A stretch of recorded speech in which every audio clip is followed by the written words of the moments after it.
नमस्कार, राजकन्या यूट्यूब चॅनलमध्ये आपलं सर्वांचं स्वागत आहे. तर आज आपण साबुदाण्याची खिचडी बनवणार आहेत.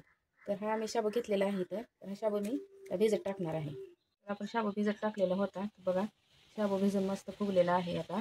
तर शाबू आता आपल्याला बनवायचा आहे. शाबूची खिचडी बनवायची आहे आता. तर शाबूची खिचडी बनवण्यासाठी लागणारे साहित्य: शेंगदाण्याचं कूट घेतले, मीठ, 4-5 हिरव्या मिरच्या आणि बटाटे. तर आता मी ही बनवून दाखवणार आहे. त्यासाठी तेल पण घेतलेलं आहे. तर मी बटाटे आता तेलामध्ये टाकलेले आहेत. तर बघू शकता तुम्ही, बटाटे जरा लालसर झालेले आहेत. त्याच्यामध्ये आता मी मिरची टाकणार आहे.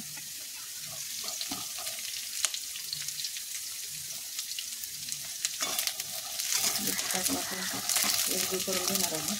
खाली सगळी मिरची बटाट्याला लागेल.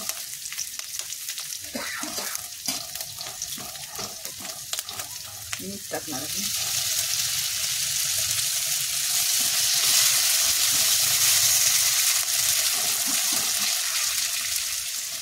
कूट टाकणार आहे.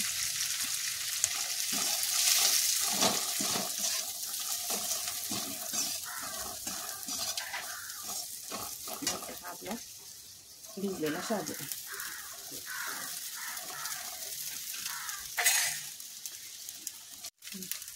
तर ही आपली शाबूची खिचडी बनवून तयार झालेली आहे. ही उपासासाठी शाबूची खिचडी बनवून तयार आहे. त्याच्यासोबत खाण्यासाठी शाबूचेच पापड तळून घेतलेले आहेत व चिप्स पण तळून घेतलेले आहेत. त्याच्यासोबत मिरची पण घेतलेली आहे. मिरची खाल्ल्याने कसं डोकं झणझण होतं आणि पित्त पण होत नाही, म्हणून मिरची खायला चांगली असते. तरी बघा, बनवून तयार झालेली रेसिपी तुम्हाला चांगली आवडली तर कमेंट आणि लाईक करायला विसरू नका.